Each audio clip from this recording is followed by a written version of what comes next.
immediately. But that is its internal logic. And in that respect, Trump managed to show that the far right isn't rational. Well, that, of course, is no news. But I was trying to differentiate between the irrational, the crazy, and the support of the ruling class on the one hand, which is where Trump stood, and a different government, which wouldn't be irrational and wouldn't take the kind of steps and talk the nonsense which Trump has been doing. And the point that goes with that, which people seem to overlook, is that the far right, in some respects, are able to take advantage of capitalism in a way that the ruling class doesn't normally do. That's to say, they can take the kind of steps that Trump has taken, which are sometimes outrageous, but they can also do the kind of thing that the Boris Johnson government has done, and that's to say, spend a considerable amount of money far beyond its own budget, because they realize that there isn't the same rational basis that it appears to have. That's to say, it's perfectly possible to spend more than the incomings if there is unemployment, unused resources, and large amounts of savings. And that is the present situation. The present situation is one in which the wealthy, large companies which receive surpluses and so forth are not able to spend the money, or they don't want to spend the money because the profits they will get don't make it worth it. And that's particularly true in the United States, and of course the number of, it's well known, of something like $37 trillion is actually held in the Bank of New York Mellon in savings by those who happen to have it. And it's held specifically and clearly in that bank. You could simply go on the net and actually look it up. If you have that amount of savings, quite clearly the government can, if it were to save it, wouldn't ruin the economy as it might in the third world country, where they simply spend money and then all that happens is a massive inflation. So the point I'm trying to make is that the view that austerity is the only policy is simply not true. And when it was introduced in Britain in 2010, it wasn't true then. And certainly the followers of Lord Keynes would have taken that viewpoint. When there's mass unemployment, you can employ people, and over time you will get a result, and that pays for itself, which is simply a Keynesian statement, effectively, which is an orthodox statement at that level, which was rejected by the Conservative government, and indeed rejected by all Conservative governments. But the present government in Britain has ignored it. And as we know, I think they've got a huge deficit. They've managed to spend, was it 300 billion or something? Well, there's no reason why it shouldn't do that. The idea that it really has to recover it immediately is nonsense, particularly in the case of Britain, which has not only considerable savings, but considerable amount of investments coming from various parts of the world, which rest in banks, and which rest also in the various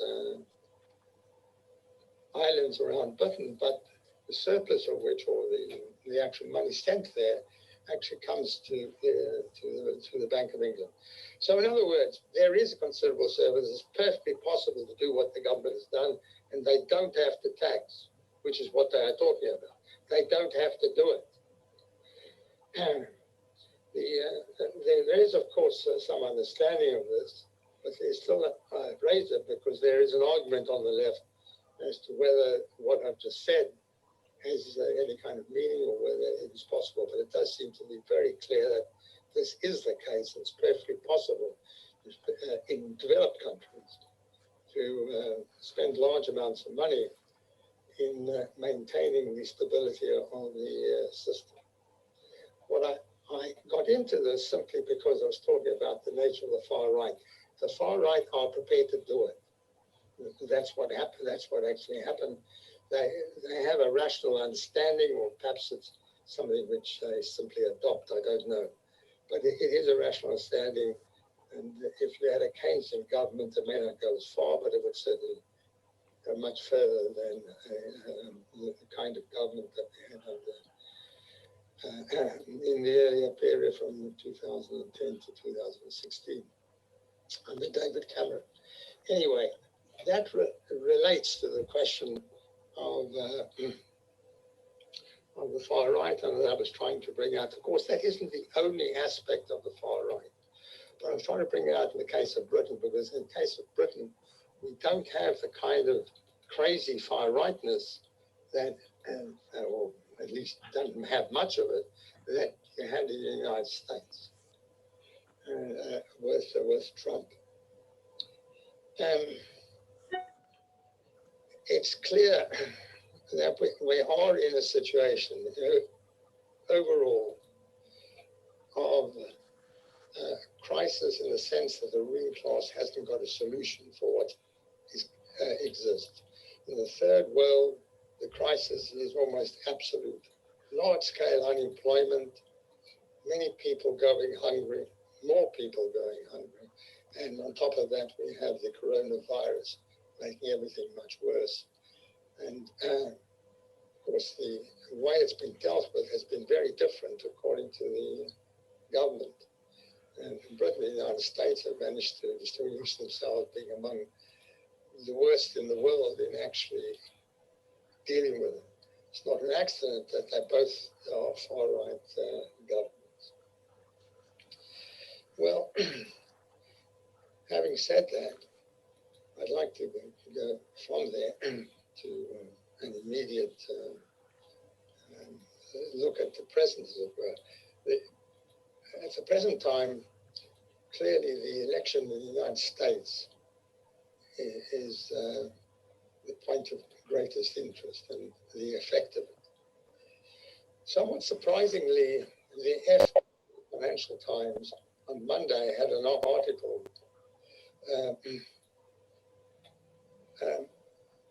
by Rana Folk, in which she quotes Marx, in which she's pointing out the nature of the situation and the need for change, and the nature of the difference between the parties up to a point. Because her first paragraph, without actually citing anything, refers to a meeting which was held November the 6th, called in by a professor of management from Yale, and included one of the, a number of very rich people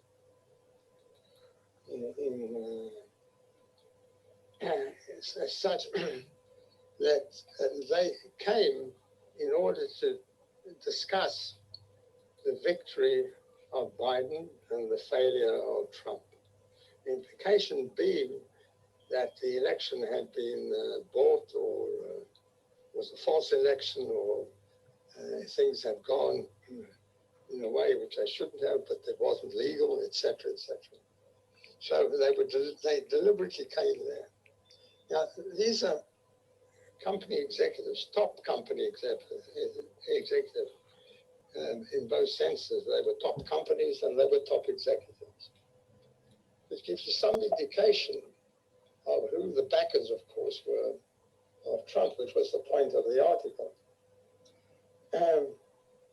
The detail of who was actually there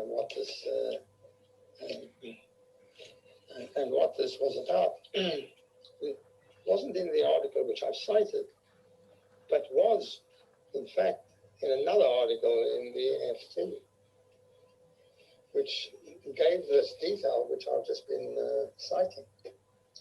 So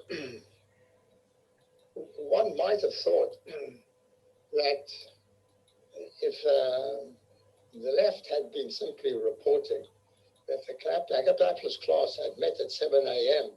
on November the 6th in order to decide how to stop Biden coming in,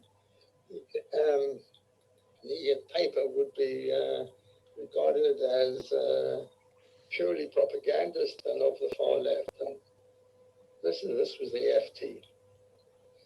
So it's clear that the capitalist class is divided between the far right, which is why I began with this, and what one can call a concessionary section. We know that the CEO of at least one very large bank, or maybe the largest bank in America, is siding with Biden, and quite a few executives are, to put it mildly. There have been various meetings, it would appear, of executives or the ruling class itself. What I've cited is an example of a section of the ruling class which supports the far right. Well, we know that the Koch brothers support the far right, and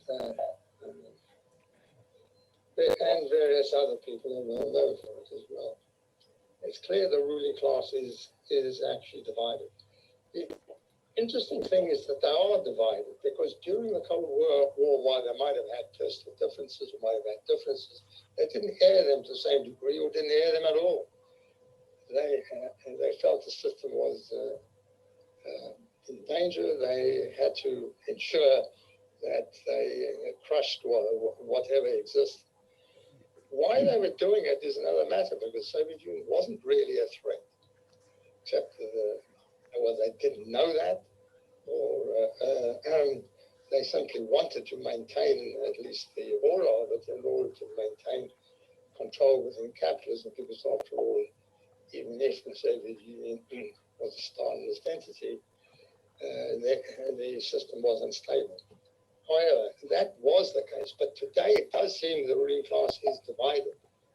One section is clearly going with what amounts to a far right, and the other section, which in the case of the United States, which Biden and the Democratic Party are not going with them. They want to maintain what existed before. For Britain, of course, that has meant that its government, which is led by a far-right leader, after all, which had done a deal with Trump effectively, had done a deal to have a contract in relation to its own economy, let's say the British economy in relation to the American economy, to try and offset the break with the EU. So that has now effectively broken down. It's been made quite clear that Biden will not go along with it in the way that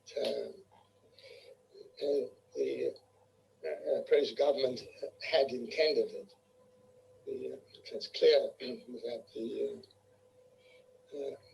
the new government is going to maintain what the ruling class in the United States has maintained until Trump, that's to say, a close relationship with Britain, and they wanted Britain to be part of the EU to act as a bridge as well between the United States and the EU. Well, clearly Britain is not a member of the EU, and that's over. But the US government clearly is going to, well, has already indicated the nature of its policy. And it's already clear that Boris Johnson is adapting to it. We've seen a series of moves to that effect. Well, the question that will remain, even if one assumes that Biden's government is introduced to be one or two left-wingers and so forth, and in Britain effectively bows down and does some kind of deal with the United States, and a less stringent deal with the EU, possibly will end up having a deal which, after whatever it is, 5 or 10 years, will be no different from what it would have been with Theresa May, or maybe they'll go back to what existed before the break with the EU. That's the actual logic of the situation, because the far right has effectively lost. So unless the far right is going to take power again, that episode in Britain, as it were, is going to gradually fade. But what will not fade is the present situation in the global economy. It's clear that the downturn, which began in 2000, well, in fact, began before 2008, has continued and has been intensified by the coronavirus. It's also clear that the government has no solution unless it adopts its far-right solution, where it pours money into the system, which I think is rather unlikely, but it is a solution. It is possible to take a Keynesian, perhaps a deeper Keynesian solution. It's not going to provide a fantastic result, but it'll maintain a degree of stability. I don't know whether it'll do that. I would doubt it, but assuming it doesn't do that in Britain, it will be in the standard of living clearly will drop. They know that. The question is where they go from here. Now, what has happened from the period of 1980 onwards has been a level of deindustrialization in the developed countries, and a series of other countries too, and industry's been transported up to a point, as I say, a level of industry, not the top layer of it, of course, the most intensive intellectual layer, not that, has been transported quite clearly to the third world. And in the case of Europe, to the former Soviet countries, who have lost the kind of industry they had before, which was a more developed industry, even if uncompetitive, putting them in a very difficult situation in the EU itself, where they effectively take the less intensive stage of industry. They simply put the different parts of a car together, rather than actually developing the engine, et cetera, et cetera. And now, that effectively is the fate of the third world. You have the, as in Bangladesh, where the section of the population basically closed.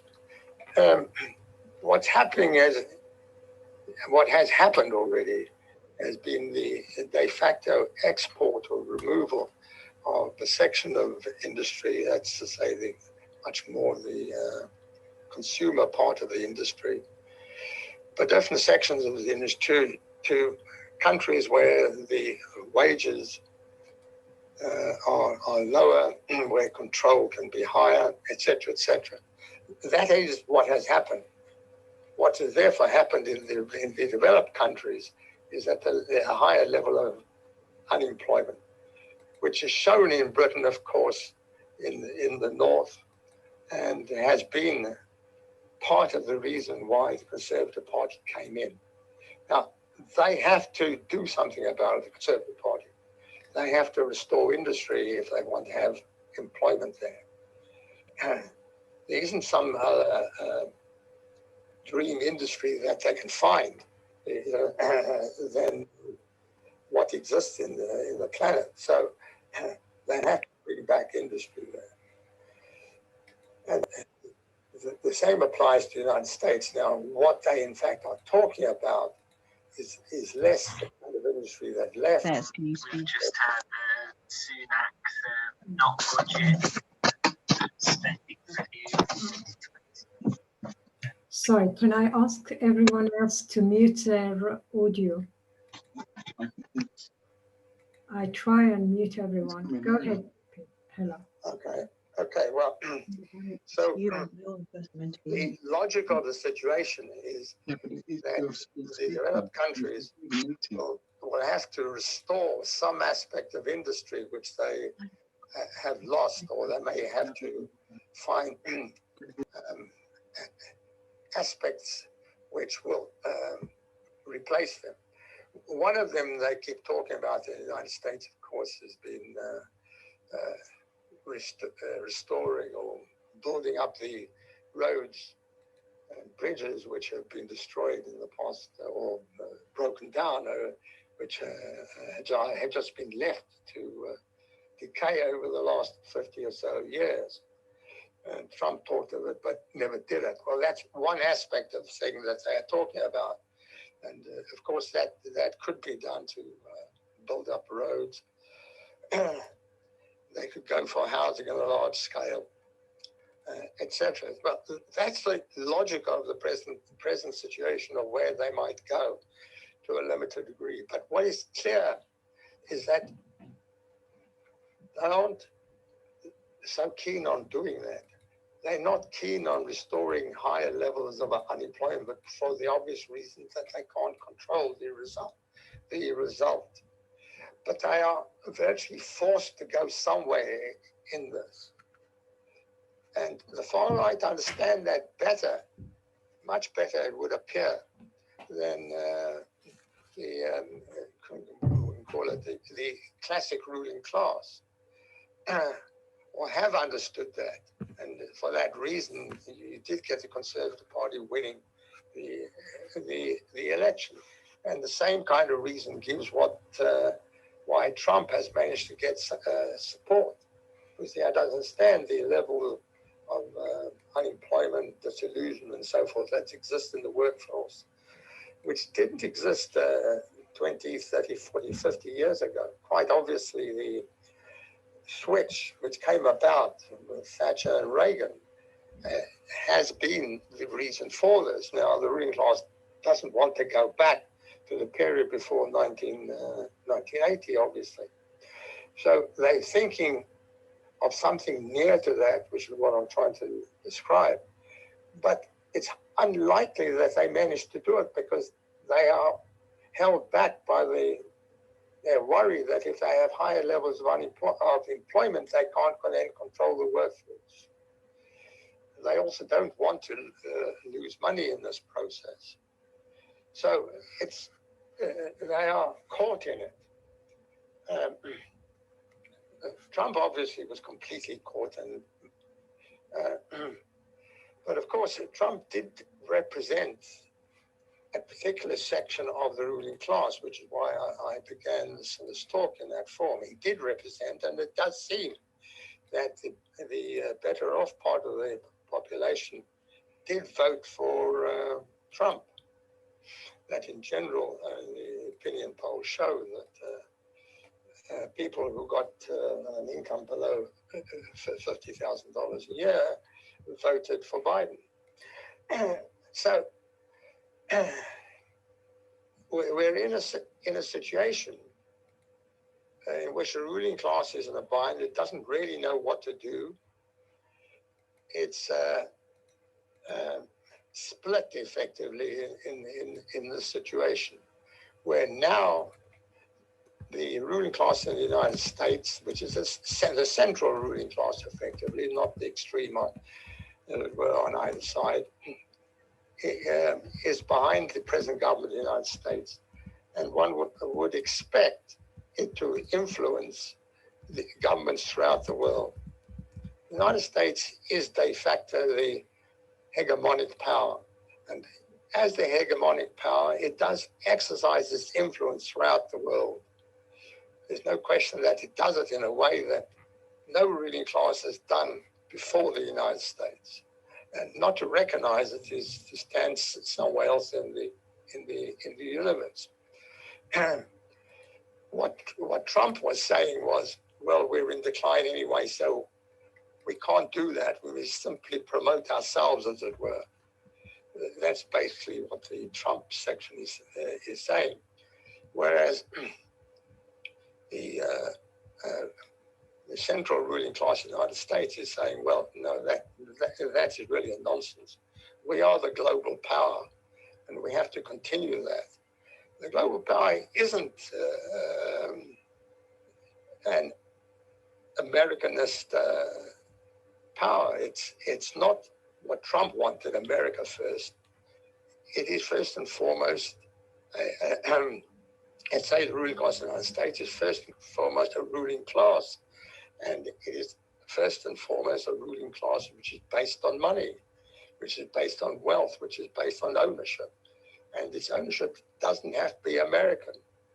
And it knows that, and it effectively is global. It is global first and foremost. It's not American first and foremost from this point of view, although the income is going to somebody in America. So in that sense, it is American, of course. But in terms of its actual investment, it is not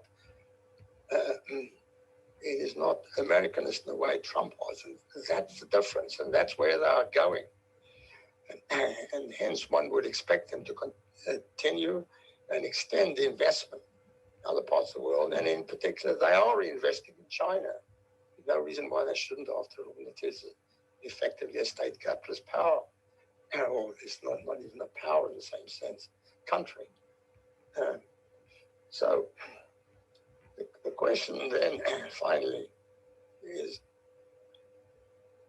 where's the working class in this? I think the working class has to come to realize what the situation is and continue its organization, or return to having large-scale organizations which oppose where the ruling class is standing. And we have to go back to supporting the classic formula of Marxism, in which we call for a fully socialist society.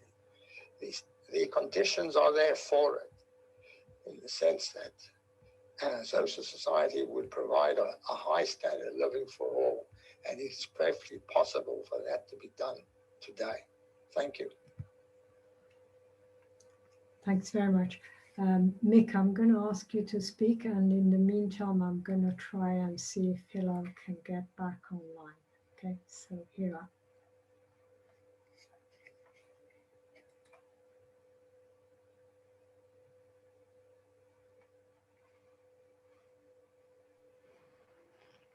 You're on mute.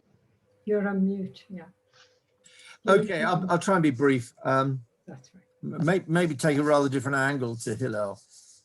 The broad analysis he provides, I don't disagree with, obviously.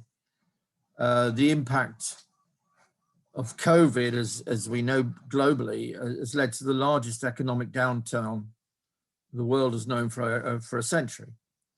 So there's no doubt about the impact that it's had on the world economy, for all the reasons that I'm sure that you all know about, and a lot more. There's no question either that the distribution of consequences of COVID have been very unequal. And one of the things that has come out of the COVID crisis, of course, is the scales of inequality, within the world, whether they're racial or whether they're class or whether they're between what is still the advanced countries of the transatlantic area and a number of countries in Asia like Japan, Singapore, and South Korea, and what we might broadly speaking call the global South, which, as Hillel has indicated, you know, has suffered enormously as a result of it, and indeed will continue to suffer, and indeed will come out of COVID when it finally ends, whenever it ends, in an even worse position than it is at the moment. This notion that there's been a great power shift south, I think, has been seriously exposed by COVID. So there's no question about the crisis caused by COVID, nor to take the longer view, going back to what happened in 2008, and maybe even before, that this COVID crisis occurred within a broader crisis, of which 2008 was a symptom and a cause of further downturn in the world economy generally, and within Europe, and of course within the United States and Great Britain. So in a sense, you have a kind of a tsunami, really, post-2008 crisis, to which one then adds the COVID crisis and its long-term consequences. There's no doubting and of course the tragic human and social consequences that are still flowing from that, not only in the United States, but all around the world. As a friend from mine from South America recently put it, you know, in the north, you've got the resources.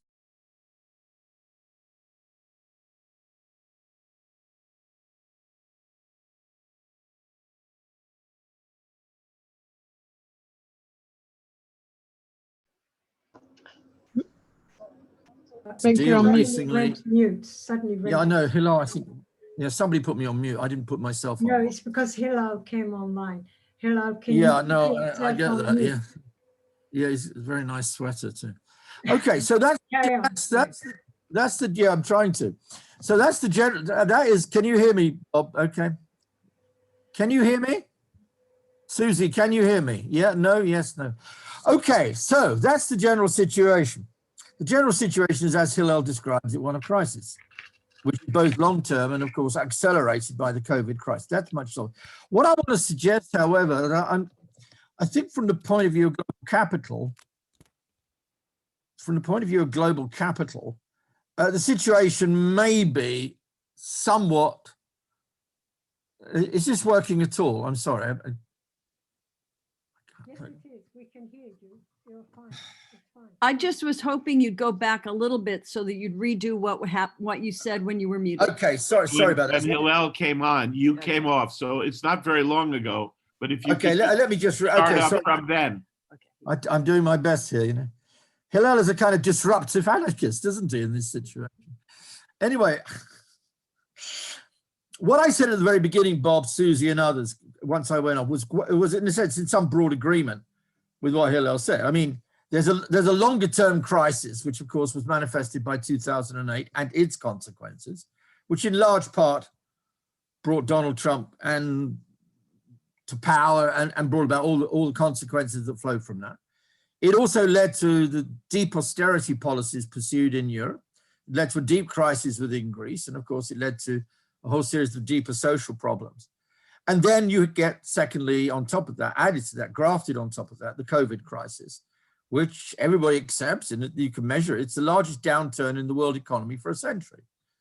So it's not only the human consequence of that, which in turn have exposed some pretty profound inequalities, which were already there and made them worse, whether they're racial equalities, whether they're equalities between the global north and the global south, or whether they're inequalities of class. We've seen that throughout this crisis, those who have suffered the most are those who've had to go out to work, frontline workers, public health workers. This is true of the United States, it's true of the UK, and it's true right across Europe. So in other words, it's not enough to say that we're all in this together, because clearly we're not in all this together. Pretty obviously we're not in all this in this together. There's been profound inequalities which have been exposed and which of course make the situation politically far more critical going forward. And as Hillel says, there is no easy way out of this in the longer term. There is no easy solution unless you want to go, as I think it's possible it may be forced to go in a direction which we might call kind of the most radical form of Keynesianism. But I think there's some major obstacles to doing that. Some major obstacles to doing that. One, of course, being that Keynesianism has been discredited amongst bourgeois economics for the last 50 years.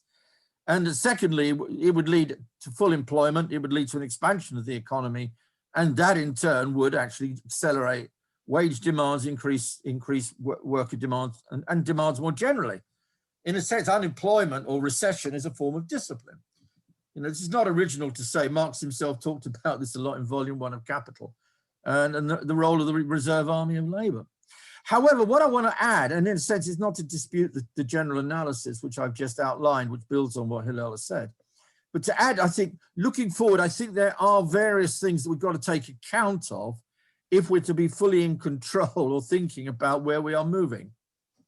In other words, I think the situation could, in some degree, at least in the short and medium term, become better for global capital. Now, this is a very bold thing to say, because the word crisis is one that is easier for us to talk about.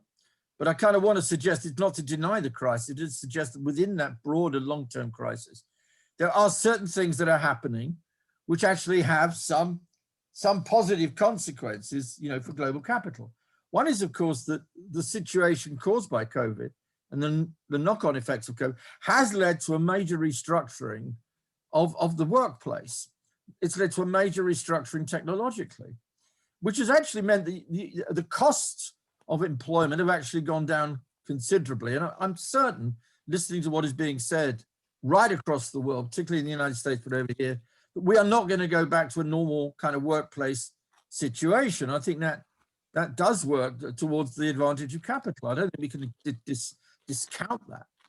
Secondly, as I'm sure everybody knows in the United States, and we certainly know it over here and throughout Europe, you know, jobs are not available. And this is reducing wages. It's putting a downward pressure on wages. I was listening to the radio this morning. A couple of people have been employed for years in various mid-range managerial jobs are no longer getting jobs, and the jobs they are getting, they're getting at a much lower rate of pay. In other words, you know, there's a downward pressure, a very big downward pressure on wages, which again is working to the broad advantage of capital. Certainly, if we're going to talk about the future, I don't think we can discount the role of the vaccine and what impact the vaccine itself is going to have. So within the space of a month, or space of 2 weeks, in fact, we've had 3 indications of there is now a vaccine. It works up to a degree of 90%. And that all 3 of those vaccines, particularly in the advanced capitalist countries, we'll have to see how it's distributed. All 3 vaccines will come on tap sometime in 2021. And one cannot discount the fact that this is going to have a very, very large upturn on the global economy, a very large global upturn on the American economy and on the EU economy. Now, again, that's not going to get rid of your crisis, but your longer term crisis, but it is going to lead, I think, to an upturn. I don't think it was so surprising that Dow Jones yesterday reached 30,000. And again, that's for all sorts of other reasons, but one of the reasons clearly is that they've found a vaccine. And once you've got a vaccine, you're going to begin slowly but surely to eliminate this pandemic, which has led to this long downward trajectory of the global economy. The fourth source of optimism, short term it may well be, is Trump's defeat.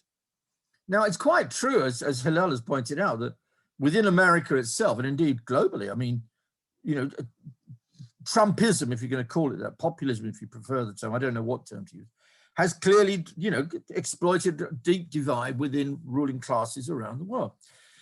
Nonetheless, it's very difficult to conceive, I think, anyway, and this is my own reading of it, and maybe Hillel has a different view on this, it's very difficult to conceive what I call the dominant forms of capital in the United States were anything other than in favor of a Biden victory. Because Trump is highly destabilizing, he's highly divisive, he causes mass instability within the United States, and he alienates the United States from its allies across the Atlantic and across the Pacific. And I can actually tell you, you can hear the cheering in right across the British establishment at the moment because of the Trump defeat. Now, it's certainly true that this has caused the problem for the Brexiteers, which I'll come on to in a moment. But Trump's defeat, I think, is a major defeat for the right that Hillel was talking about. It's very difficult to see it in any other ways. Okay, Trump got over 70 million votes. The Republicans will still control the Senate. You know, the Democrats didn't do terribly well in the congressional elections. The Republicans will still control the Supreme Court by 6-3. You know, there is a deep residue of Trumpism within the United States. But walking away from America, just for the moment, walking away from the US, I think the consequences globally, I think, have actually been quite profound.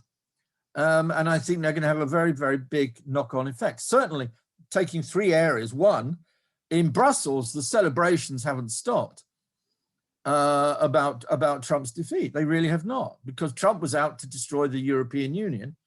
And now they're going to have in the White House, because he is going to become president at last, you're going to have in the White House a president, you know, who recognizes the importance of alliances, recognizes the centrality of the EU as part of America's global reach, as part of America's global hegemony, effectively. To exercise the hegemony, you need the European Union to be part of it. And Trump didn't seem to understand that, or fail to recognize that, with all sorts of disastrous consequences for American power within the world. So within Brussels, there is deep happiness about this. And I think that's also going to be reflected in what we'll see, how stock markets behave and are already behaving right across Europe. Secondly, within the UK, there's no doubt that Trump's defeat, I beg your pardon, Trump's defeat is a massive blow to Brexit. It's a massive blow to the Brexiteers inside the British cabinet. It's not coincidental, I think, that the two strongest Brexiteers advisors within 10 Downing Street went within about 20 minutes, exaggerating my point, but went within about 20 minutes of Biden clearly, you know, winning in those key marginal states, which he finally won. And there's no legal challenge to that. And I don't think it's a coincidence at all. Now, I think that is really centrally important, because I think what it means, and I'm not going to make a prediction, but I think the likelihood now of a deal between the UK and the EU over the future of Britain's relationship with the European Union is much more likely, much more likely. It's not impossible that it would go wrong, but it's much more likely. And that, I think, is really quite seriously important in a positive direction for the global economy, because a big fallout between what Britain, which is after all still the sixth largest economy in the world, and the European Union, which is the largest market in the world, a big fallout there would have actually been very deleterious for long-term stability and for long-term confidence. And I think, again, that betokens, you know, a bit of an upturn, at least in the short and medium term, assuming that happens. Thirdly and finally, and I'll come back to final points at the end, I think it also opens up the possibility, and I only call it a possibility, of some kind of new US deal with China. Now, I know there's very deep and profound obstacles to that within the United States. And, you know, I know that as well as does Bob and Susie and anybody else listening. You know, there has been a clear shift in the US away from what I call the Bob Zoellick line, which is essentially that China becomes a stakeholder within the global market order, to what I would call the new line, which is in a sense that China is a major rival. Nonetheless, that said, you know, the defeat for Trump is also something of a defeat for that China position and that China disengagement strategy that he's been pursuing in one form or another ever since he took over in 2016. I think Biden will be under immense pressure to open up some new negotiations with China. I don't think that's therefore going to lead, you know, to an amicable relationship, or we go back to where we were, say, 10 or 15 years ago. But I do think it opens up real possibilities. And again, thinking forward just for the moment, if the US can strike, and this is very conditional argument, by the way, but just say conditionally, the United States could strike some kind of new deal with China, which keeps open relations, which keeps the trade moving, which keeps the investment moving, which keeps the goods moving. It's not going to be easy. If that can happen, again, that's going to, I think, again, you know, do a lot for the confidence of the people who attend the World Economic Forum every January. I'm not one of those who attends the World Economic Forum every January, but I can just see the smiles on their faces. So this, again, getting back to what Hillel says, none of this actually takes away from the fundamental underlying problems or the underlying crisis of inequality. That Biden will inevitably have to take far more radical measures than he's probably likely to do, and that's going to leave him exposed politically going into the next election. Because in the end, after all, you know, Trump still got over 70 million votes, and a lot of those votes came from white working class voters, no doubt. So unless Biden can do something, which he may not be inclined to do at the moment for all sorts of reasons, you know, he's going to face a real crisis at home. But overall, all I'm trying to do is add a kind of, I suppose, a graft onto Hillel's analysis, a kind of thinking maybe in the short and medium term, there may be space for global capital, which may not have existed 6 months ago. And on that, I'll end. Thanks very much. Susie, Bob, it's you, your turn. Go ahead. You need to unmute yourself. Okay. I think I really want to thank both of you for that. And Bob and I are mostly in agreement on this, and just did a pretty big interview on what the election represents. I just wanted to, I'm going to turn it over to Bob in a second. I just wanted to make one point that it's, you know, that we're still trying to understand just who the base of Trump is. And I think it was Mike Davis that came up with this great slogan of the lumpen billionaires. You know, and it's sort of like the real estate sector and the money sector. And you're right that there is a big division between those who, you know, supported Trump and those who supported Biden. But it's also not quite, I think that the other thing that you said, Mick, about the white working class supporting Trump, I think there's some doubt about that. I just saw something the other day that the Trump voters had much higher income than was previously known, and it does seem to come down to, you know, racism more than it does to working class, you know, and income. And of course, the other big question, I know Bob's going to jump in right now, but just the other, no, I just wanted to say that, you know, I mean, people really have a hard time understanding it, why, for example, a worker would vote for something like Trump. But of course, it's very obvious because the Democrats have never offered anything to the working class or to almost anyone. I mean, you see now, you mentioned the level of decay. It's pretty extraordinary to see how much of a third world country this country really is in every single aspect now. And you just have to look at, you know, I mentioned this the last time that we spoke about the level of hunger. Right now, the biggest thing that we are facing is that the moratorium on evictions will come to an end in December. And we are likely to see an eviction crisis that will have millions, if not tens of millions of people in the streets, in something that we've never, ever seen before, because the stigma on evictions is gone. The one that existed when there was a working class movement that would show up, you know, and prevent sheriffs from throwing people out of the street. That doesn't happen anymore. And so we're about to see something that we've never seen before. So I'm going to just leave it at there and let Bob come in. Susie says, let me come in. I if there's someone else in the immediate group that wants to speak, I'd be happy to wait a couple minutes. No, go ahead. Go ahead. Okay.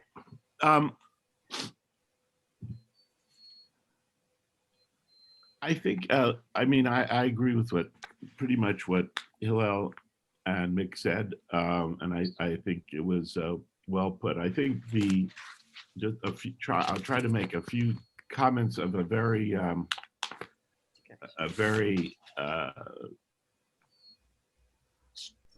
I don't know, try to say some things with in a very short form. I think that the underlying situation, I mean, I think, let's start out with that. I think the difficulty that Marxist analysts face today is that especially in the United States, there's been a transformation in the way in which essentially the political classes are organized. And I would say it goes something like this, that since 1980, what has happened is that you have, on the one hand, a reaffirmation. I think people make a mistake to say neoliberalism in some freeing up markets, that kind of thing, comes in 1980. I think that what happened in 1980 was just a reaffirmation of what had been the dominant form of American capitalism up until that point, and continued to be right through to today. That is that it is a capitalism that is basically multinational, and it is seeking to be unchained in seeking to find the best places to combine its advanced technology with low cost. That's the dominant form. It was temporarily questioned, but not very strongly, in the 70s, when there was an attempt at a national Keynesian solution, deficit spending, et cetera, which had very importantly not just austerity, but it had a national character in that it was basically attempting to reaffirm a kind of a national capitalism by way of a low dollar, because protectionism, they couldn't do protectionism any beyond that, and it didn't really work. So what that left was, I think, the underlying problem that people are having to deal with today, in the strange look of what, the people who run the world. And I think that in talking about the ruling class, I think this is the problem that people run into. It is a very strange situation where the basic organizers, investors of capital operate on a world scale. And you have an American state, which is the other part of what Hillel is saying. You have this indispensable American state, and it's as if the American state seamlessly evolves to become a world state for capital. So that, I would say, is the bottom line. But think of the contradictions there. You have the world state. There's no talking about American decline is ridiculous. But on the other hand, if you look at then what is the situation in the heartland, at the heart of the system, namely territorial United States. And I think this is where all the, basically all the contradictions emerge, because because there is relatively so little opportunity to invest profitably in the territorial United States, which is why you have such a orientation of America, the world ruling class, the multinationalization, and the U.S. state. There then comes the question: well, how to reproduce the pieces of the elite that is running the world effectively within the U.S. And here, I think and this is what I think is where the major cause of conceptual problem is, and that is that the way in which a huge part of the elite, and I am very conscious of the non-Marxist kind of character of that term. I'd almost, and I think you see what I'll say is that it's not, it's a result of the need to free itself in a certain way from normal capitalist profit making, that you have this. And what you have is essentially a very, very powerful elite that depends on its political power. So unlike normally in capitalism, where you have private property, capital accumulation, everything oriented to make profits happen and capital accumulation happen. The state nurtures capital in that sense. That's not happening and has been happening less and less relatively since the 80s. So what is the state in the US about? It's about directly reproducing the elite in forms that are best understood as non-capitalist, pre-capitalist, because what essentially you need is political privilege and political access to get rich. And that, you know, on the one hand, it's all about cutting taxes, and secondly, it's about cutting spending. And this relates to what are they going to do now? What it is all about is cutting spending, because effectively what spending was all about was about reproducing the working class and reproducing infrastructure and so on in aid of capital.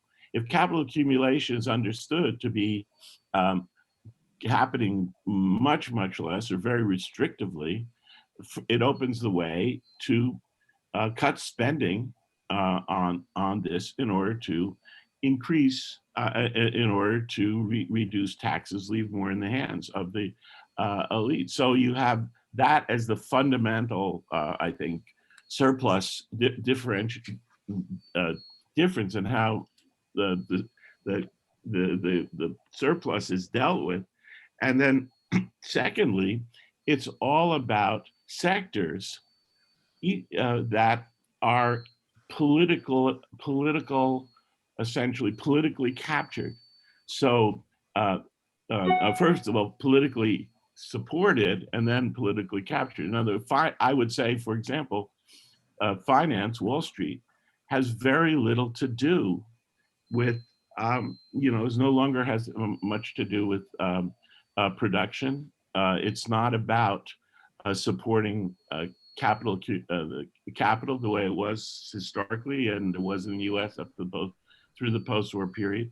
It's about a tight connection with political power, which allows enormous privilege and enormous direct take. So the state is now directly about taking, not about nurturing, but about taking. And so you have all these sectors of the economy which are organized this way, from Wall Street to education, if you could believe it, high tech, media, hospitals, health insurance. All these are politically constituted, politically supported. And so what the ruling class is about in this country is attachment to different pieces of political privilege. And that makes it very hard to be the executive committee for, capital accumulation. And so I think both parties were structurally built in this way, with the Democrats more, if anything, tied to world accumulation. So I think this is the underlying difficulty that they have faced, and what it has meant is that you now have a fight for every penny of production and already existing wealth. This is not a very good basis for it's a great basis for getting wealth, but it's not a very good basis for organizing stable politics. And I think this is what, if I'm being at all clear, I think this is what the two parties have been about. And both face the same problem, but in a certain way, what has given the Trump forces a kind of advantage that they would never have been expected to have is the degree to which the Democrats have essentially ceased to provide any sort of you say policy that's in the interest that is about the unity, so to speak, of the interest of capital accumulation, employment, and so on. So there's sort of I'm going to have to skip and just stop now, but I think in a certain way, just a couple. I'm sort of leaping and not filling out everything I'd like to, and I hope I'm not totally unclear. But I mean, just let's talk about. I think one way we can see that the heart of the issue for them is to look at Keynesianism. Quote. I think that the difficulty is that opportunities for capital accumulation in the territorial United States have been very weak, and that's part and parcel, as Hillel is usually reminded me, of the difficulties of capital accumulation on a world scale. It's not like China is doing great, or the places that continue to do manufacturing are doing great. They're not, because there's a world problem of overcapacity, and it has meant the kind of collapse of investment that Hillel is talking about, the buildup of savings, negative interest rates. So what does this mean for policy? It means that on the one hand, if you cannot do the Keynesianism that what Joan Robinson called the bastard Keynesianism that dominated post-war world. That Keynesianism was about, it was really beautiful for neoclassicals. They said, okay, we're going to cut taxes, open the way, therefore, for neutrally opening the way for investment. Whoever can take advantage of lower taxes by investing is going to benefit from this so-called demand management and deficits. That was the 60s. Didn't work even that well then, but it's clearly a non-starter now. You have deficits. You had the Trump deficit, the biggest deficit ever, and it stimulated investment. They've studied now for about 6 months, and so there's no standard what is understood to be Keynesianism. We, of course, people who kind of read Keynes and realize that there's a kind of bit of a radical element there, in that it could be seen to justify state spending. And I think this is what is effectively happened in the kind of the lefter parts of the New Deal, in the emergency parts of the New Deal to get employment, and would happen today. But the problem is, really facing up to this is facing up to the fact that the standard motivation for capital accumulation, that is capital accumulation following profitability, and policy being all about making for profitability to get accumulation, that's not on. So what you have is a kind of the first step of it the first level of understanding would be statism, a different sort of structure of organizing investment. The irony there is, I think people are willing to do that a little bit today, are willing to tolerate it a little bit, especially because the Democrats will not survive if there's not a certain amount of infrastructure spending in this. I don't know if they'll survive if there is. But I believe the only solution, quote, the only way to get a massive investment is by way of state sponsorship. And that is a completely not on. Because that is a truly radical solution that they're not prepared to look at. And this is why something like the Bernie Sanders and the handful, the squad is not just a minority type. They're not allowed. The Democratic Party is trying to wipe them out, because whatever they think, I think maybe they don't understand as well as the elite does, that what they're talking about, Green New Deal, all that can only be done through a statist initiative, if that statist initiative is validated, that is a different, that's validating on a large scale, a different principle of organizing the economy. And we could be for that, we're not statists, we would be against it in the most, in its primitive form. But we could say, yeah, if you're going about to change the organization of, you're going about changing the principle of organizing production away from profit making, well, yeah, then we should start, then we could start thinking about socialism, not statism. But if you think about that for a minute, I think this is really where the structural aspect of what this American political scene, why it's so deeply, it's such deep trouble. There really is no way out for them on a standard capitalist mode. There's a little bit to be done. And I'll say one thing, I think Mick is very right that there were a number of things that happened that in the short run that improved the situation. There's a restructuring in the sense of concentration, getting rid of even lower wages now. So there's a little bit of gains, as any deep crisis will provide.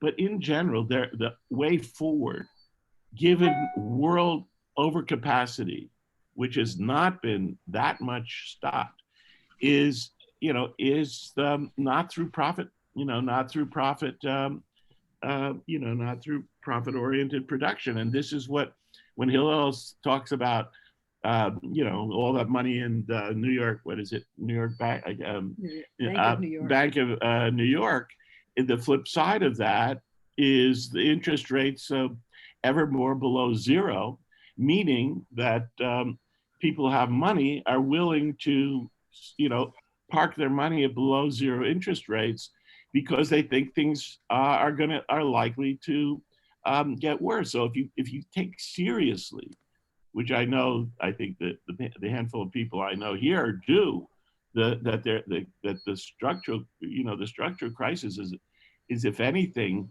a little worse. I mean, there are many pieces that are improved, but the big picture of accumulation and demand is not. They're really up against it, and then it's made even worse by the separation of the biggest parts of capitalism from the United States and the dependence of the elite on corruption across the board. So in this context, it's not surprising that Trump can look a little better. And I'll stop because I'm sure I spoke way too long, but also not very effectively. I think the final thing that is just under the surface in what people have been saying. I hope I'm not saying things that people are not aware of.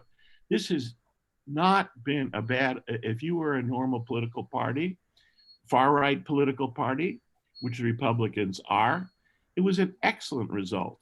I mean, it was an amazing result given how bad the situation was and given what a terrible job Trump had done dealing with the crisis. They basically, while on the one hand, the Democrats did incredibly well by the gigantic turnout, and the so-called left in this country is closing their eyes not to see how incredibly well the Democrats did, and complaining about them is really, you're talking very marginal stuff. The real problem is not that the Democrats failed to take advantage, but that the Republicans took advantage. And so you have leaving this situation an incredibly large Republican voting base, a ridiculously large Republican voting base that was not hurt by all the screw-ups that Trump made, especially around COVID, but unemployment, everything else. And if they're willing to stick with their people under those conditions, unless the Democrats make a big difference, which is hard to see how they can, the possibility of the right strengthening its power, certainly by 2024, if not 2022, I think is really great. I know I went on way too long, and I worry incoherently, but we'll see. Thanks very much. Hillel, do you want to come back? We can't see you. Your camera is on your keyboard. So if you move the camera up, we will see you. Oh, We see your Camera. keyboard. We can't see you. you, But we can hear you, which is good. you can't see. No, we see your keyboard. But we can Wait. hear you. We can hear you. We can see your sweat. Which way do I Up, go? up. I see. Just talk, Hillel. I think that's the Yeah, best thing. otherwise just talk. That would Just be talk. better. Why can't he see? It's weird. Just talk. Just talk, yeah. Just move your monitor up. Yeah, Just move the your- monitor. move your Hillel. It's not monitor, it's a camera, I think. Oh, a camera. Okay. Okay. No, this way. No, you're not changing it. You're not moving it. So it's something. I think the camera is defaulting to the bottom of your monitor rather than the actual monitor. So just don't worry about it. Oh, Yeah, just carry on. Just speak. I think we can hear you very well. So Yeah. oh, okay. Well, yes, I agree with Mick.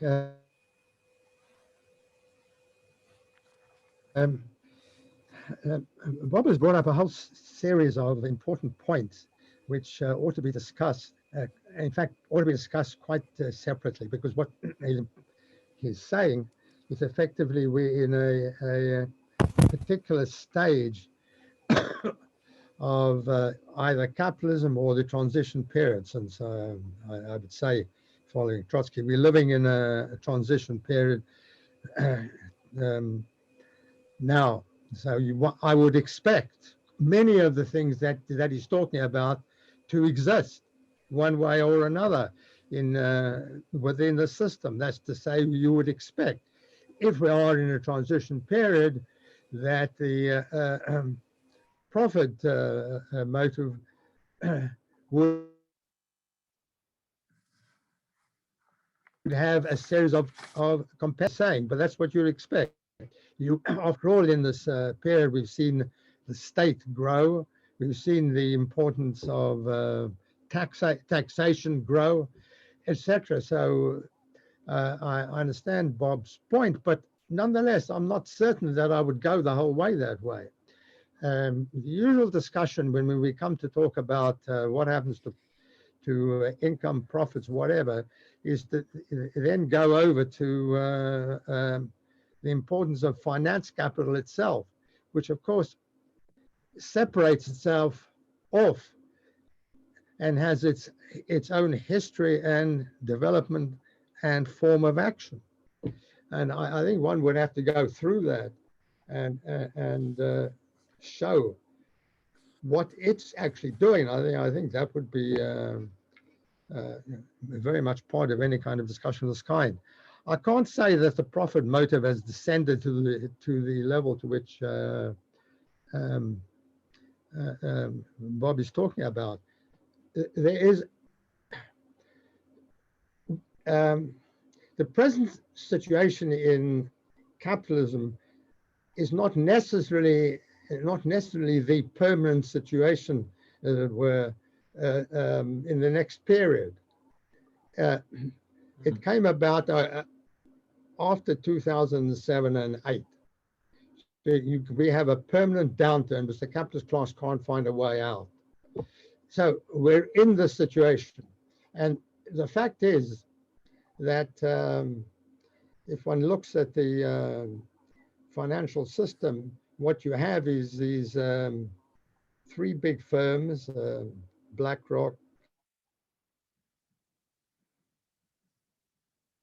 State Street, and Vanguard, of the investments, technically held by them, not owned by them. They act for other people as well. So that's playing a particular role within the system. It's hard to say that the profit motive has descended to the point where it's a kind of extra. That doesn't seem to be the way it's running. The reason why why the rich, those who have the money, are not investing is that it's not worth doing it from the point of view of profits.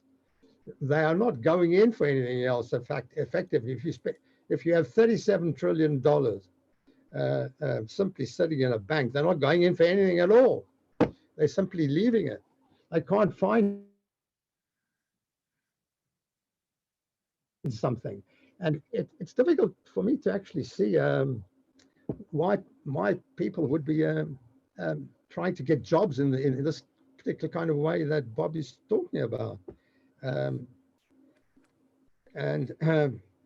fact is, the majority of people within society have trouble getting decent jobs at all. There is a high percentage who are unemployed. So what you're actually talking about is a small layer of people who are able to get through to capital itself, and they're complaining that they are not getting enough or something, or they are. But I don't see the description that he is providing. We still have capital. That's to say, we still have a situation of investment and profits. And it's still the case that companies are based on their profits in the end. And we still have major monopolies. The idea that we didn't have monopolies, which Milton Friedman put forward, is absolutely stupid. And why anybody believes that, I don't understand. Why anybody on the left believe it, I don't understand. The fact is, today we have 6 monopolies which are absolutely crucial within the system. If you want to make money, you want to get a good job, you'd go to them. It's not as if there are no jobs in the United States for the better off middle class. They are. A considerable proportion of the better off do get jobs. I don't know whether there's a proportion of unemployed. Let's say that there is, but it is simply a proportion. The crucial driving force within capitalism remains finance capital, which is what I've been describing. One version of which I have been describing. What is true, and I think what is true is that I think Bob is describing a reality, but I'm not certain he's putting it in the right context. I think it's worthwhile continuing along those lines to see where one actually gets. But I think the essential point is, which perhaps we agree, is that what you have is a huge surplus, a situation where reinvestment is not being done. The reason it's not being done, basically, in the end, they are afraid of full employment. They don't see any point in actually doing it, since they have effectively a surplus which they don't need anymore. They don't need anymore to have higher profits. After all, if you have a 20, 30 billion, the incentive to make even more doesn't appear to be all that great. So it's understandable it's taking that form, but it's taking that form to a limited degree. And I note that according to Forbes, the majority of the billionaires whom they surveyed voted for Biden. So they want to continue the old system and not go for a Trump type of anarchy, I suppose. I think what Bob has very well described is a capitalism in this stage of transition, which is malfunctioning. And I think it'd be well worth him writing it up to show precisely the stage which it has reached, where in his argument, a section of capitalists class or a section of people with capital or whatever you want to call them are not interested in making any more money. They feel stuck. I think it is true that there may be a section like that in the United States. I don't think you'd find that in many other countries. And I doubt if you'd find that in Britain today. And you certainly wouldn't find it, say, in South Africa. But it is true of the hegemonic country. That's true. So it's important in itself. However, the overall situation is one in which the capitalist class has found that it cannot reinvest, because if it reinvests, it doesn't achieve what it wants, and it raises the possibility of a working class which will begin to act. After all, they have succeeded. What they did succeed in after 1980 was in not destroying, but reducing the trade unions to the point where they were no longer a threat, were no longer played the role that they did. They did succeed in that, but that doesn't lead them any further. They're not able to reinvest. They're not able to accumulate again in the way they did before, because they're afraid of doing it. It's not because it's not possible. It's perfectly possible to do it. It's not because the world has an oversupply of everything, because it doesn't. It hasn't yet reached that point. They could expand.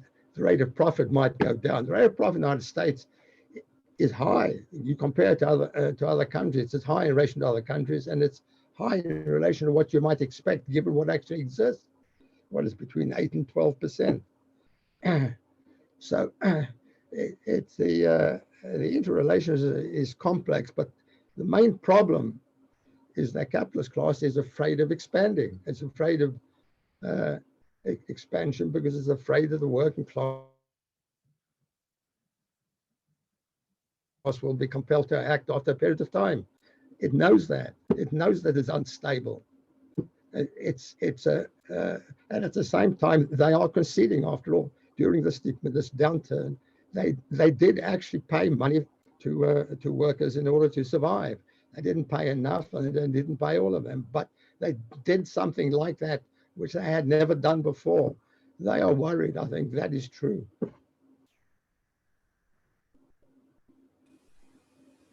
Okay, I have a question that I will read, and then someone could decide whether to answer it. Hold on. Sorry, I lost the question. The question is from Marcus Christian Hansen from Lund University. It's addressed to Bob, but Mick can answer as well, and then back to Hillel. To what degree can the US economy, state, still be meaningfully called capitalist in your view? Your talk about the move or regression to politically constituted forms of accumulation at the very top level of economy refers to this. But the overall economy seems to still be very much based on capitalist rules of production. Is this a trend that will become even more dominant on all levels of society? Are we seeing a crystallization of a new, old mode of constitution of the ruling class, whereas the vast majority of US economic actors will be left fighting for whatever new profits that the capitalist economy can spit out within mainland US, a sort of highly polarized capitalism for us, feudalism or non-capitalism for them? It's a question from Marcus Hansen. Bob, why don't I have a quick stab at that in broader historical terms? I mean, one obvious point to make straight away, I'm not quite sure how you're understanding the term word capitalism there, but if you kind of take it to mean a free enterprise system in a theoretically ideal world, the idealized form of it, you know, it is free entrepreneurs operating by the laws of supply and demand, which follow the Schumpeterian line that if you don't make a profit, you go under creative destruction, and that the system is self-regulating if you kind of follow the Hayekian model of capitalism, which, you know, clearly a lot of economists still do, which is really quite remarkable. It's quite remarkable, of course, because the simple fact of the matter is that the degree of the role of the state and the role of public investment is absolutely essential to the maintenance of the system in the United States, as indeed it is right across Europe. It's not just a question of the size of the military industrial complex, which is still pretty huge, still $700 billion a year, admittedly in a very large economy. It is many, many other things as well. First of all, the state plays a role in terms of taxation. Now, it may not be very efficient at taxing the rich in the United States, but there's still taxation. There is a social security system. There's Medicare, however poorly it's distributed. There's Medicaid. You know, somebody had to build the roads in the 1950s in the connection with, in the competition with the Soviet Union. Without a state, capitalism simply doesn't function in the modern world economy. I mean, basically, a large section of private enterprise, which we call capitalism, is subsidized by the state. If you like, you privatize the profit and you nationalize the costs. So in some way, there's been a huge evolution from what you might call an ideal type capitalism, which probably never existed anyway, you know, to where we are today. And that's just as true in the United States as it is in this country. In fact, it was Engels many years ago, the much underestimated Engels, I've always thought, you know, he actually made the point when looking at Bismarck's Germany, which was in a sense the forerunner of this, that in essence, the modern market system, modern market order, the capitalist order, in essence, is already beginning, in order to survive, has in a sense to go beyond just the operation of the pure law of value. I mean, Engels actually made that point, that for the law of value to continue, you have to, in paradoxical and dialectical way, actually see a kind of beginnings of the abolition of the law, the operation of the law of value, if you get the point. In other words, within the integument, within the interstices of the capitalist world economy, or within the American economy, you already begin to see the future emerging, which of course I think brings us to Bob's original point, Bob, because I think you could locate your arguments about nationalization or the role of the state actually within a slightly larger historical and theoretical framework. It's been moving in that direction, let's be perfectly honest, since the late 19th century, and certainly through 2 world wars and the Cold War. And in a way, you could say that's at the very heart of the contradiction of the system. The operation of the law of value, in essence, is being completely contradicted by other, and in a way, that's the struggle going on in the heart of capital. It seems to me, if we're going to take volume 1 of Capital forward, that's where we have to start locating our analysis. This of course doesn't mean to say it's not capitalism, but you know, there is no such thing in a way as what we would understand the idealized form of capitalism in the world today at all. Which of course I think does link into some of the points that Bob made, you know, or Hillel has made about the whole problem of, you know, there's so much money floating around the system. Money is making money, finance is making for finance. It's not actually making for production. I think the nature of modern capitalism, however, is not only what I've just said, is another thing too, which is happening. It actually no longer needs, in a historical sense, a traditional working class, at least in the advanced Western capitalist country. Whether in fact we should even use, I mean, I used the term earlier on, Bob, whether we should even use the term working class any longer in the sense that we normally understood it. If you like, Engels is, you know, conditions of the English working class of 1844, late 19th century, vast numbers of workers working in manufacturing or extractive industries like coal mining or shipbuilding, or in the cotton industry in this country, you know, that no longer exists. That no longer exists, and I think you were hinting at that yourself, Bob. That within this advanced, peculiar, contradictory system that we now live within, the question of what is the working class is posed as a question.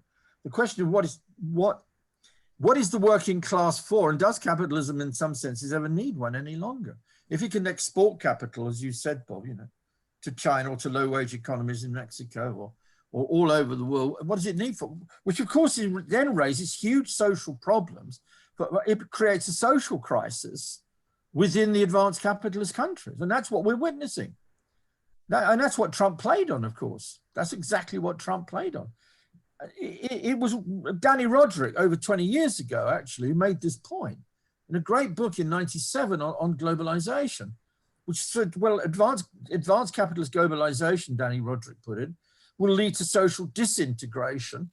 Further integration of the global capitalist system will lead to social disintegration within it, because it will lead to a massive export of manufactured jobs.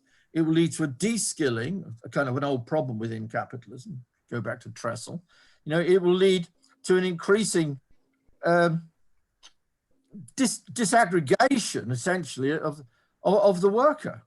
And this is why we're now seeing huge social crises right across the advanced capitalist countries, expressed in drugs, you know, expressed in low wages, low work, social breakdown, depression, you know, the opioid crisis inside the United States. These are all but manifestations of a wider fundamental challenge that global capital now no longer seems to need to anything like it did before, a working class working in the very advanced industries any longer. As Danny Roderick said, this is therefore going to lead to the kind of consequences we'll see, which of course it then becomes the basis for Hillel's the politics of the far right. You know, I mean, you know, if you look at who voted for Marine Le Pen in France, it was old areas which had been Communist Party controlled in northeastern France. If you look at many areas in northern Italy, which used to go with the PC, with the Italian Communist Party, many of those have gone over to the Liga del Nord. So that is the basis of what is, you know, sometimes called right-wing populism, which is part of the current political crisis. Anyway, that's enough for me. I don't know anybody else wants to say, Bob or Hillel. Yeah. The three comments from Marcus Hansen, Hillel, and Mick, because they all had the same direction. If they didn't come from Susan, stop. Please get it off. I declined it. Please get off. All right. Please take it off. Okay, sorry. Okay. Sorry. I mean, I think everybody all are asking the same question, and I'll start with the kind of the extreme ironic formulation that I've, is going to be the title of the next thing I write, which hopefully will come out in January. It'll be the subtitle or title, which is it's a play on. It's not really a play on what you're saying, Hillel, but it's taking up the words that you're starting with. You're talking about transition, so. Transition from capitalism to feudalism is a question. And of course, that's not a concept, that we've well worked out, or it doesn't fit also another possibility, which was, the invading socialist society, which is essentially the development of the state and all of that, but as a means for further developing production. So, production develops out of in the shell of the old order, and then eventually the contradiction between the successful development of the productive forces and the property system, either depending on how revolutionary you are, there is a bursting asunder, and a new order comes in representing the development of the productive forces, and bringing the social system back into relationship to the development of the productive forces. Now, I think those things are definitely are certainly not happening. Although, a quick aside, I mean, what Hillel said is also quite true. I mean, given the incredible potential of the technology available to us, certainly. The possibility of a move to socialism has never been greater, despite all the continuing Malthusian pessimists and so on. I mean, in my view, there's no doubt there's massive capacity to restructure the world, give everyone a decent standard of living. Okay, so that's by way of preliminary. Just to try to structure my response to what everybody is saying, I think the best way to understand this is to understand that what we have is a capitalist system. The problem is that there is, because of world over capacity, I won't explain how that came about, but which now engulfs the entire world. At one point, it opened the way for what Mick is talking about, which was a shift to basically out of basically to East Asia. That is almost pretty much run its course now, because even in China, this world over capacity has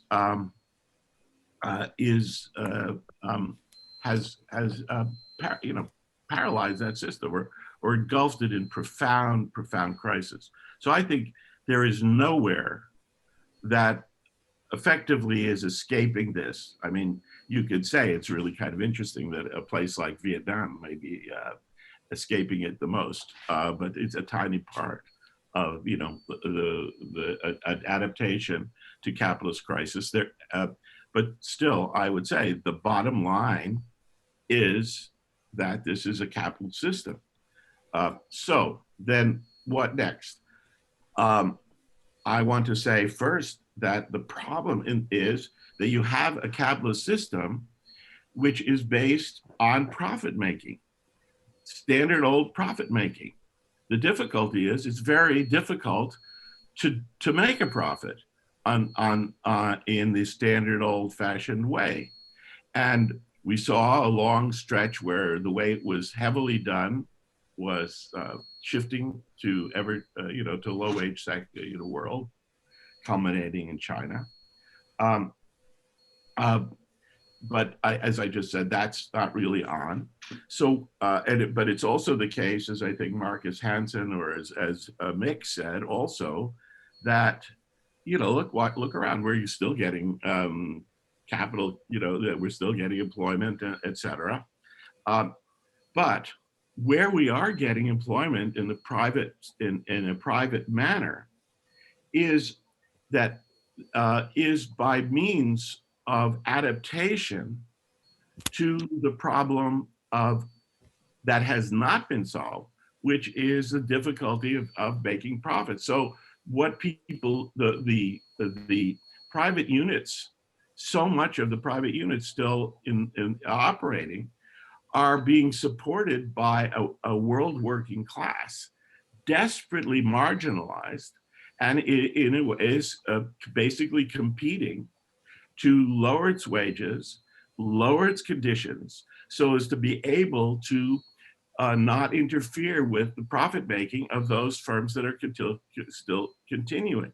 So this is, I'm saying, this is a certainly capitalism, but it's an adaptation to the problem of to the problem of profitability, and it's an adaptation which is particularly catastrophic because it's a form of keeping profits up by means of cutting costs and with no accumulation following, because that very essence of the reproduction is through ever lower wages, ever lower demand. So that's at the bottom. Now, so low wages, as the adaptation to one adaptation, I said so then comes the question of, okay, so I said if you have still this globalized capitalism, maybe at the margin, we look at it, but very little accumulation is happening anywhere. So that path is explained in terms of capitalist profit making. Then the low wage path, massive low wage path is explained in terms of massive capital, still in terms of profit-making capitalism. But it's not that massive low wages is not producing what austerity is not producing what you'd expect, which is, okay, they're having low wages, so that makes high profits, and therefore a return to capital expansion. No, it's the overwhelming determinant is a difficulty of making profit through accumulation. That's the given. So you make profits through cost cutting, and that is a form which is essentially a form of self-squeezing. The kind, it's almost like a involution. So then what about this stuff? I think that Marcus Hansen was focusing about. Thank you for paying attention to what I've been writing. That and what you have here, and this is the flip side of the globalization response to low profitability. And it's really only possible, I think Hillel may have emphasized this, it's really only possible in the United States. The power of, with the American state and the incredible power of American capitalists who are trying to reproduce themselves in a world where it's very difficult to make a profit. The best ones are probably being made on the globalization mode, and then with a handful of super high-tech firms, which I can come back to in a minute. But what I'm saying is that and this is where it may be a difference with Mick, is that the development of the state support, state subsidy of capital, which Mick says has been a constant feature of capitalism. He's totally right.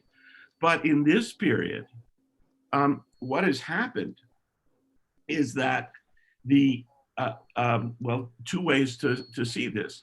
On the one hand, because capital accumulation has been so feeble, and that especially in places in most of the West, what you're getting is a reduction of public investment. That's really what the fundamental thing you're getting. You're getting a sharp reduction, public investments, sharp reduction of expenditures on infrastructure, and a sharp attack on this huge sphere, which still exists in Asia, but will soon be under attack there too, which is the parts of the state, the welfare state, where there is a confluence of interest between there had been a confluence of interest between capital and the working class, because you need to have the reproduction of the labor power, and that's not done privately.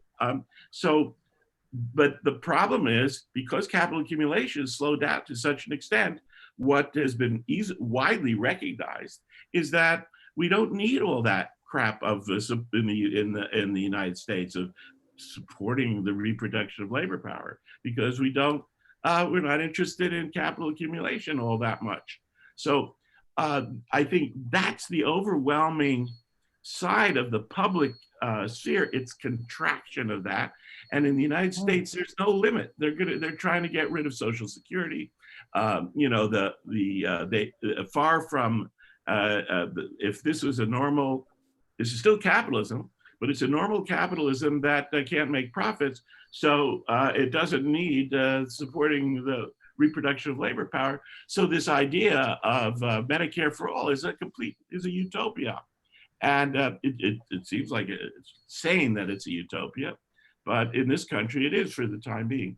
So then what about the real expansion of state? Well, it seems to me that's where you see this appearance, but not reality, because I don't think it can get there, but it's on the way to reproduction of this whole sphere of where the justification or what makes it, what allows it to happen is essentially the privilege that is made possible by political power. And there is, and I think the fundamental place that this can be seen, the sector where this is, and I don't know if you agree with this or not, Hillel, it is finance. And and why I believe finance capital is a misleading term for this. Finance capital is, many people here in this room have studied more and understand better than I. Finance capital emerges in the late 19th, early 20th century as what has also been called organized capitalism. So whether the banks have a lot of strength, relative strength of banks notwithstanding, the banks are merged with industry in support of industry. So, and that is the, that's what you had in Germany. That's what you have in the United States. That's what you had in Japan in the early part of the 20th century, finance capital, properly understood. I also think that's what you had in the post-war world in the greatest power of in the post-war, which was the United States. American industry, 40s, 50s, and 60s, was unbelievably successful, had very high profits. And guess who else had super high profits, unprecedented profits, were the banks. And there was a merger at that point of the banks and industry that was exceedingly successful for both. And indeed, when the American industry multinationalizes, the banks, as you guys know, internationalized too. So finance capital, in that sense, was just fine. But it ceased to be fine when you get a crisis of profitability, I emphasize, on a world scale. And that what it meant for the United States was that to continue what finance was ever more. So I would say that the height of finance, the rise of finance, it was at the height of the boom, height of the post-war period. And there was a crisis of finance in the 70s and early 80s because of the crisis of industry. And so what in that period, what's going on is a shift in what finance meant.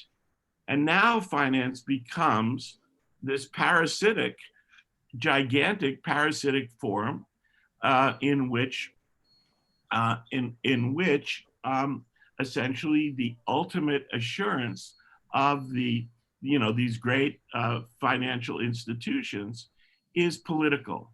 And you have this state supporting, in one way or another. You have a circulation of people from politics into finance. So I think finance is not finance capital. It represents, at least the United States, it represents a political adaptation to the general problem of profitability, making a profit through the old-fashioned way of capital accumulation. And here, what I think is the ultimate proof of it is that we talk about money making money in this sphere of banking and finance. The problem is that the ultimate, kind of result of this is that money can't make money. It's having an incredible problem making money. That's why all this money that is sitting in where Hillel's saying it's sitting, where it is that it can't make money through normal capital accumulation. It can't even make money through the normal financial institutions. So these people, which are the same, are stuck with making negative interest rates. Again, this is not a new system. It's an expression of a capitalism that is not making money. I want to really emphasize that money making money, which when we grew up, well, of course that's a great thing to be, if you could possibly be there. I mean, the banks are going to be tied up with the American industry. It's all going to work out fine. They stopped being tied up with American industry and have had a long period of kind of autonomy, but that's dependent on political privilege, and that political privilege, it can only squeeze so much. And the sign that it can only squeeze so much is that it's sitting there in the bank, that New York bank, that he'll quite rightly always refers to as the sign of what's happening in the system. So so I'm going to stop there just to say the last thing. The whole of the failure of both parties over the last 30 years has been the ultimate cause of it has been the complete failure of capital accumulation and employment under the normal form, and that essentially, Mick is just totally right.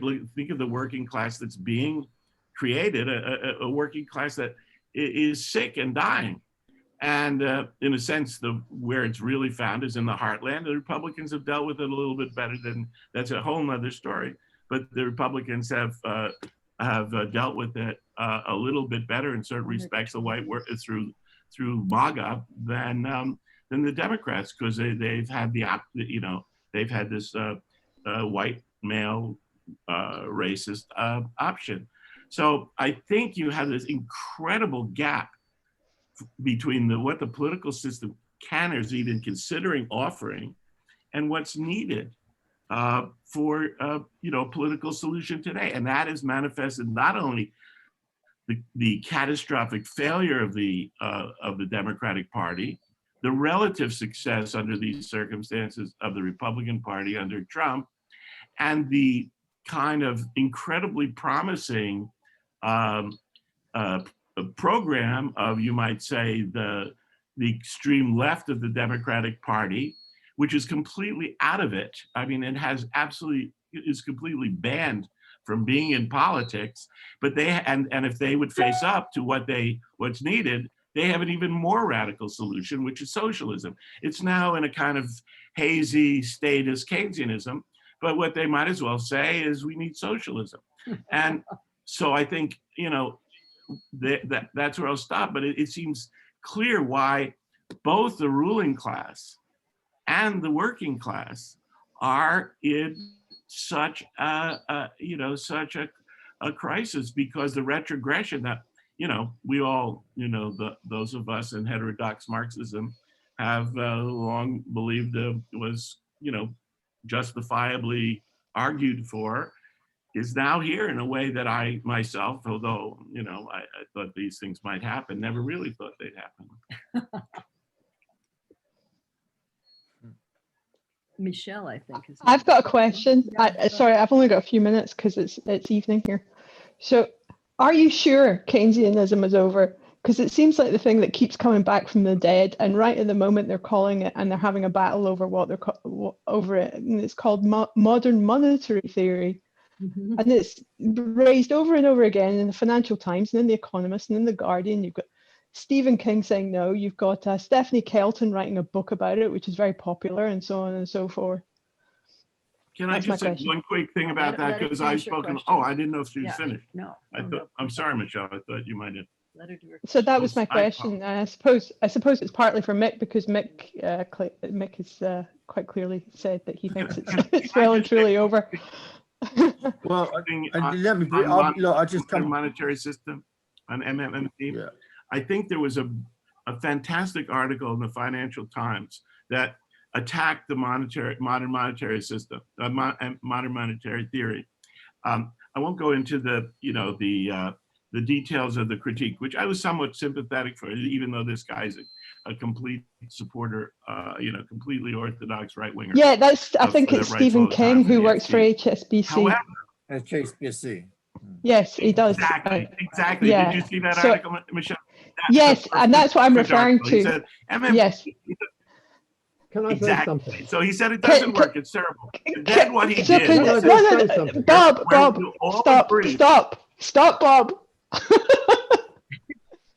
Yeah, it's clear that you support it. I Hillel, you disagree come in. completely. I think it's complete rubbish. Look, But why? sorry, I What's disagree rubbish? with you completely on that point. Sorry, can we have one person at a time? Yeah, Hillel, calm down. you go ahead. Oh, Can we God. have Now what's happened? one person? Okay, So, I disagree with you completely, Bob. No, it's just 120%. What people are arguing is an extension of Keynesianism. Now, look, the simplest point that one can make is if you start from a point where people are unemployed and you want to employ them, you simply borrow money and employ them, and they produce something, they sell it. The end result is that you get the money, you pay them and all the rest. But it takes you time to do that. In that period, you borrowed money, there, etc. Now, if you extend that over years, you get a result. That's all. Now, that's perfectly possible. And in fact, Britain is doing it at the present moment. On top of that, you're not just talking about the Keynesian argument. You're talking about an extended Keynesian argument and something beyond that in turn as well. In the case of Britain, the United States and others, they have huge sums of money which come to the country from the what were the colonies, what were God knows whom, but they are being held in banks. They're being held, in the case of Britain, Jersey, Guernsey, etc., etc. And the money held there is technically, purely technically, but it's technically sent to the Bank of England and counts in the accounts and is part of the accounts of the Bank of England. In other words, if you were trying to work out the amount of money that Britain has, you'd have to go to the Bank of England in order to discover it, and you wouldn't know it. Now, the point here is you're talking about imperial countries like Britain, America, France, and so forth, who have much greater sums of money than actually appear. Now, there have been articles written, and Mick actually sent me one, which indicate, never mind a general theory about money, it's quite simply that you can't simply stick to the official amount of money which is proclaimed by the Bank of England or the Federal Reserve Bank. It goes far beyond that. And in addition to that, you have to consider the Keynesian argument extended. So in the end, an undeveloped country can't do it, but a developed country can do it for a period of time. That's all. That's it. Yeah, Okay. let me just jump in very quickly on Keynesianism and Keynes. Well, first of all, it depends very much how you understand Keynes, of course, in Keynesianism. There's a right-wing version of it, I suppose, and there's a kind of left-wing version of it, which was expressed by Joanne Robinson, I suppose, in the 1930s in her various works. I think what I said, Michel, I didn't say it couldn't work. I said it's very unlikely to be applied because if you kind of pursued the logic of a Keynesian strategy, who, by the way, never wanted to see nationalization. He was opposed to nationalization. And in some ways, he remained very much a liberal economist, in spite of the fact that he's been taken up by the left. I mean, he remained very much a liberal economist. In fact, he was trying to defend the liberal economy from the capitalists who didn't understand how their own economy worked. I think that's what he was trying to tell them. But yeah, theoretically, you could have it. It's quite possible you might have it. It's not beyond the bound. If the system is threatened, then at a certain moment of crisis, if the system is really under threat, then there's at least a political chance, that one would turn to a more radical Keynesian solution. And that is not ruled out completely. I'm simply saying it's not what effectively most of the capitalist class want to do now. In part because the intellectual attacks on Keynesianism over the last 40 years have gone on and on and on through most academic economics departments around the world. And secondly, because it would lead to, in a way, a greater degree. After all, Keynes was after full employment and using the state and deficit spending as a means of creating full employment. Now, if you want to move to full employment, then the consequence of moving to full employment would actually be highly destabilizing, actually, for the system. And I think that's what they fear. This is one of the reasons why in the 1970s, going back to something you mentioned briefly, Bob, in the 1970s, they actually moved away from Keynes. For all sorts of reasons. It started in the United States, to be sure. But one of the reasons they moved away from Keynes in a particularly odd way was essentially because I think they thought they were going to lose control of the system. And therefore, you needed to reimpose what they would call market disciplines, you know, to kind of reimpose some level of control. And if that meant 3 or 4 million unemployed in Britain, Reagan taking on the trade unions, and, you know, so be it.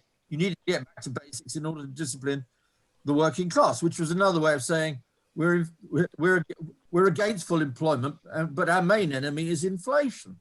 Well, what does inflation mean? Inflation means just rising costs, rising wages, basically. So I don't think it's ruled out completely, Michelle. And if the crisis gets deeper, I think they will turn to it, if they can. But it would be a huge gamble on their part, and it would certainly illustrate how deep the crisis is. One final little addendum: in some ways, Keynesianism is being practiced now anyway, in some form or another. If we kind of think of deficit spending, it's already being practiced. Absolutely. I mean, what's happening through the COVID crisis? It's the biggest deficit spending since World War II. You know, so in Absolutely. the depth of the crisis itself is already producing, even from right-wing governments like ours in this country, and even from Trump, by the way, you know, a kind of form of Keynesianism, but you don't call it Keynesianism. You call it something else. You call it bread and butter or cheese, or call it something else, but don't call it Keynesianism. But that's essentially what effectively has been practiced since, to a very large degree, since 2008. The other thing I'd say, sorry, I keep saying there's another thing I want to say. Actually, if you go back to Obama, you go back to what Obama did, starting with his own period in office from January 2009, who did he draw in? Well, he already had him, it was Ben Bernanke. And Ben Bernanke, I mean, okay, we can have a debate about what he is. I don't think he's a straightforward free market economist. What did Ben Bernanke do all his early research on at Princeton was the World Depression.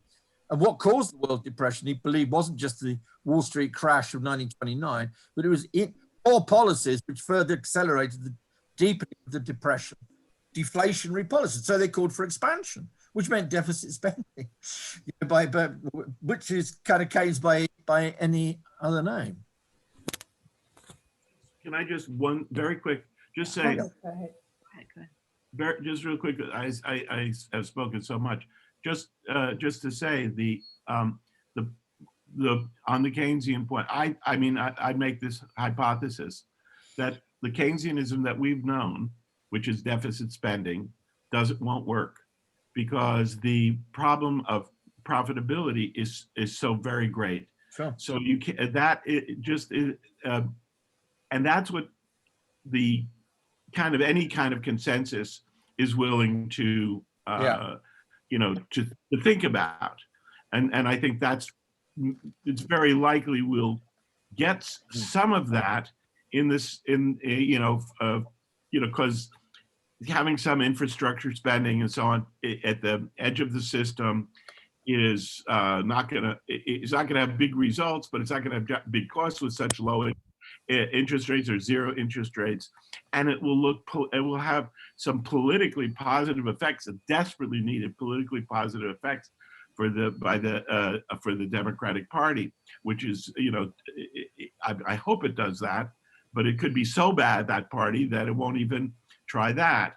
But I think the point for us is that the deficit spending demand management really can't do. This was what the form of Keynes that was accepted, but it can't really work under these conditions where profitability has collapsed, because the profitability problem is not basically a demand problem. It's an autonomous, that for us, at least for me, demand is a result of has to be seen in terms of the result of investment and employment, not vice versa. Yep. And at least beyond the short run. And then, so that what's needed is really state investment. Well, quote, what is needed. What that's the only way you're going to get investment, employment, and so on. And that is good. I do not believe any section of the world, the ruling class or the American ruling class is ready for that. I don't think they're ready for it, Bob, but I think if they're pushed into a crisis, which could get deeper in the longer term, as I say, I think there's going to be a short-term bounce, and I think we've got to Yeah. get, and that's what I was arguing, not for a Yeah, I think that's right. I think we've got to of get COVID and prepared all for the things- I one think or what 2 you or said 3 was year very bounce. right. It's quite possible, and I think we've simply got to be aware that that's going to. I think that's going to come towards us for all the I reasons. don't think, I don't agree with Bob at all.